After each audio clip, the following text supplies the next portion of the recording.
بسم اللہ الرحمن الرحیم۔ السلام علیکم۔ اسلامک ورلڈ اللہ اکبر میں آپ سب کو خوش آمدید کہتا ہوں۔ آج میں آپ کو اپنے اس ویڈیو میں نبی کریم صلی اللہ علیہ وآلہ وسلم پر کی گئی کفار کی بدسلوکیاں بتانے جا رہا ہوں، اور نبی کریم صلی اللہ علیہ وآلہ وسلم کا رعب، ان کا دبدبہ کفار پر ہمیشہ کیسے بھاری رہا۔ میں اپنے اس ویڈیو کے آغاز سے پہلے آپ سب دوستوں سے گزارش کرتا ہوں کہ میرے اس چینل کو سبسکرائب کیجئے اور بیل آئیکن کے بٹن کو بھی دبا دیجئے۔ ایک روز حضرت محمد صلی اللہ علیہ وآلہ وسلم بیت اللہ میں نماز پڑھ رہے تھے کہ عقبہ بن ابی معیط آیا، اور آتے ہی اپنی چادر اتار کر رسول اللہ صلی اللہ علیہ وآلہ وسلم کے گلے مبارک میں ڈال دی اور اس چادر کو کھینچنا شروع کر دیا۔ آپ صلی اللہ علیہ وآلہ وسلم کا دم گھٹنے لگا۔ اتنے میں ابو بکر صدیق رضی اللہ تعالی عنہ کو پتا چلا۔ وہ تشریف لائے اور دھکے دے کر اس ملعون کو ہٹایا۔ کفار نے آپ کو طرح طرح کی تکلیفیں دیں۔ کبھی آپ صلی اللہ علیہ وآلہ وسلم کے جسم مبارک پر نجاستیں ڈالیں، کبھی گلے میں پھندا ڈالا، گھر کے دروازے کے سامنے کانٹے بچھائے تاکہ صبح سویرے جب آپ یا آپ کے بچے باہر نکلیں تو کوئی کانٹا پاؤں میں چبھ جائے، گالیاں دیں، قتل کے منصوبے بنائے، جس میں اطہر کو لہو لہان کیا، قید میں رکھا۔ آپ صلی اللہ علیہ وآلہ وسلم کے صحن میں پکے ہوئے کھانے پر غلاظتیں پھینکی۔ آپ صلی اللہ علیہ وآلہ وسلم کی شان میں اس قدر گستاخیاں کی کہ اللہ کی پناہ۔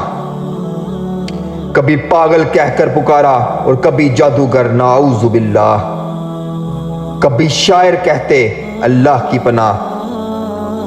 ابو لہب نے ایک مجلس میں یہاں تک کہہ دیا کہ محمد تیرے ہاتھ مبارک ٹوٹ جائیں، نعوذ باللہ۔ سرکار کائنات حضرت محمد صلی اللہ علیہ وآلہ وسلم پر کس قدر سختیاں کی گئیں، صرف اور صرف دین کی بنیاد پر۔ اللہ تعالیٰ کا لاکھ لاکھ درود و سلام ہو آپ صلی اللہ علیہ وآلہ وسلم پر اور ان کفار پر۔ اللہ کی، فرشتوں کی اور تمام انسانوں کی لعنت ہو جنہوں نے آپ صلی اللہ علیہ وآلہ وسلم کو پریشان کیا۔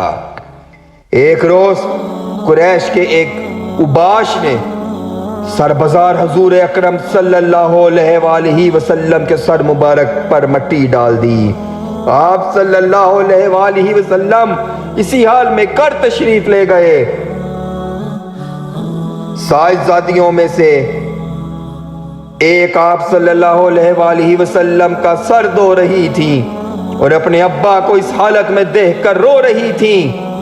آپ صلی اللہ علیہ وآلہ وسلم انہیں تسلی دیتے ہوئے فرماتے کہ رو نہیں میری بیٹی، اللہ تعالیٰ تیرے باپ کا حامی ہے۔